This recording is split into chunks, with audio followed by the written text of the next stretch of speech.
Hello, this is Brett from Survivalcomms, and before you we have a kit that, along with a small air compressor, is something that you should have in your vehicle. This is a tire plug kit, but unlike the toys that you buy at Discount Auto Parts and the other mass merchandisers, this is a safety seal kit. Now, it's not inexpensive. It's about $60 for this kit, but this particular kit here is 25 plus years old and has saved me all kinds of money.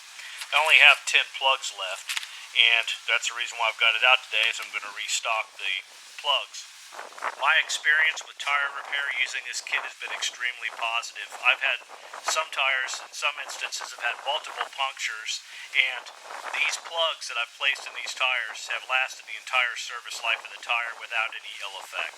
Now, the kit itself has a probe. It has some lubricant, and you have your needle.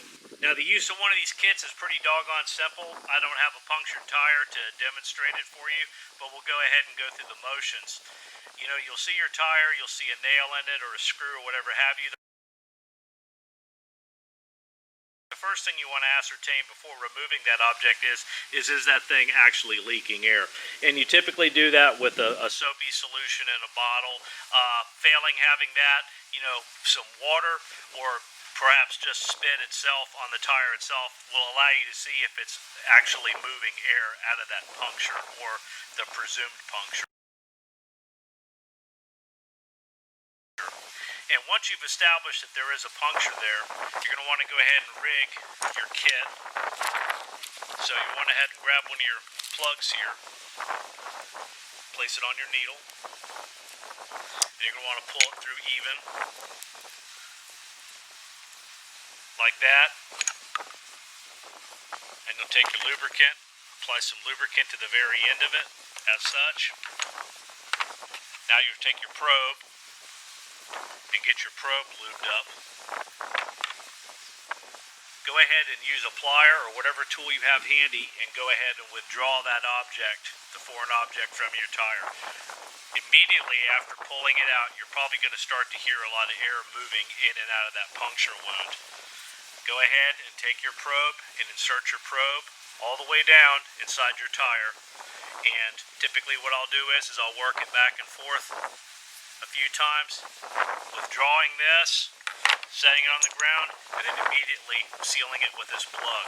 And you'll go ahead and place this in the larger hole that your probe has made, and you'll sink this all the way down to this sleeve right here. And then after doing that, go ahead and withdraw it, and it's going to leave this plug inside of your tire.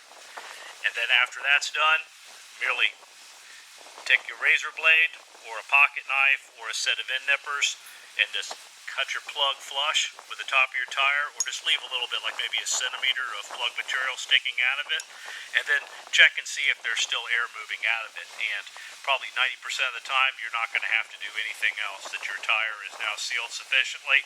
Use your air compressor and refill your tire and go on down the road.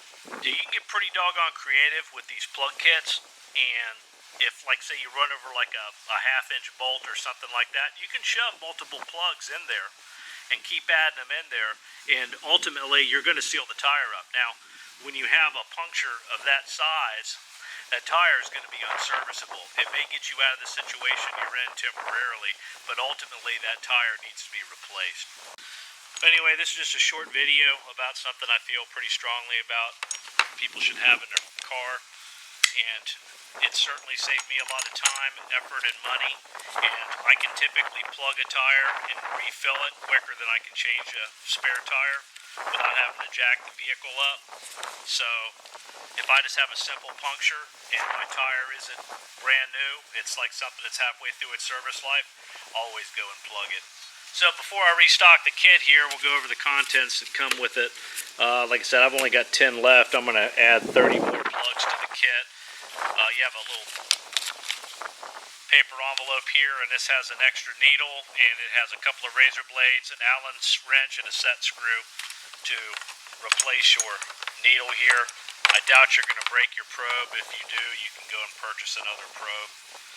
But seal-wise, for the safety seals, and I always get the factory ones, I prefer them to be imported ones, but you can see here we've got 40 plugs in there. I could probably fit another 10 in there, and I'm good to go.